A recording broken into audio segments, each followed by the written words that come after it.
এই 60 বছর বয়সে যুদ্ধ করতেছে উহুদের ময়দানে। উহুদের ময়দান কেন বললাম? যখন আয়াতুল্লাহ খামেনি ইন্তেকাল করলো অথবা মৃত্যুবরণ করলো অথবা তাকে পৃথিবী থেকে সরিয়ে দিল, তখন মোস্তফা খামেনি স্পষ্ট জানিয়ে দিয়েছে, তোমরা হরমুজ প্রণালী বন্ধ করে দাও। মানে হরমুজ প্রণালী পুরোটাই বন্ধ করে দিছে মোস্তফা খামেনি। সে ভাষণে বলছে যে হরমুজ প্রণালী আমরা বন্ধ করতে বাধ্য। এই হরমুজ প্রণালী যদি ছেড়ে দেওয়া হয়, এই আমেরিকা ইসরায়েল মিলে ইরানকে পুরোটা ধ্বংস করে ফেলবে। তা কিন্তু মোস্তফা খামেনি বুঝে ফেলছে। আর এই মোস্তফা খামেনি, আপনি দেখুন তো, মোস্তফা আল্লাহ কি জানি নাম, মোস্তফা খামেনি, এই নামটা শুনলে তো ইহুদিদের কলিজার ভিতরে পানি থাকে না। তারা বলে পানির বোতল নিয়ে আসে, আমি একটু পানি খাই। এই মোস্তফা খামেনি চেহারাটার দিকে একবার তাকিয়ে দেখুন, চিনেন কিনা?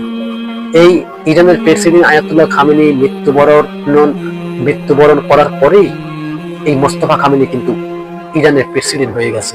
এবং এই মোস্তফা খামেনি যুদ্ধে কিন্তু লড়ে যাইতেছে ইসরায়েল আমেরিকার সাথে।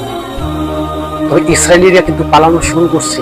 কিরে ভাই, ওই যে বলছে তারা পালানোর জায়গাও থাকবে না, পাথরটা তারা বলে দেবে যে আমার পিছনে ইহুদি আছে, তাকে হত্যা করো। এখন যুদ্ধ তো ওইরকমই চলছে।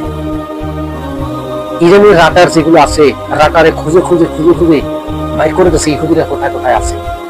ইরানের রাডার কোথায় কোথায় আছে ইহুদিরা খুঁজে খুঁজে বাইর করে দিচ্ছে। অথবা ফিলিস্তিনের ভিতরে যে বংশত্ব দেখছেন, এরকমের বংশত্ব কিন্তু এখন বর্তমানে ইসরায়েলে। প্রতিশোধ মোস্তফা খামেনি একটা কথাই বলছে, যুদ্ধ বন্ধ করতে পারি, 3টে শর্ত। এই 3টে শর্ত যদি মেনে নেওয়া হয় তবে যুদ্ধ বন্ধ হবে। শর্ত কি? 1 নম্বরে শর্ত, চুক্তিনামায় স্বাক্ষর করতে হবে। চিরস্থায়ী লেগে যুদ্ধ আর করতে পারবে না ইরানে। আমেরিকারে এরকমের শর্ত বেঁধে দিয়েছে। 2 নম্বরে শর্ত,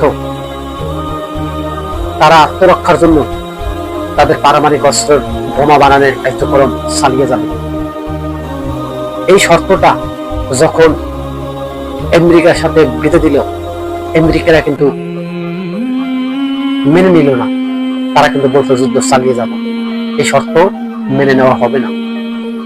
তবে ইরানের একটা কথা বলছে যে যুদ্ধ বন্ধ করতে পারি, তবে আমাদের ইরানের ভিতরে যত ক্ষতি হয়েছে, যত অর্থনীতি ডাউন হয়েছে, এই সমস্ত সব ক্ষতিপূরণ আমেরিকার ইসরায়েলের দিতে হবে। আজও কি শর্ত আমেরিকা মানবে?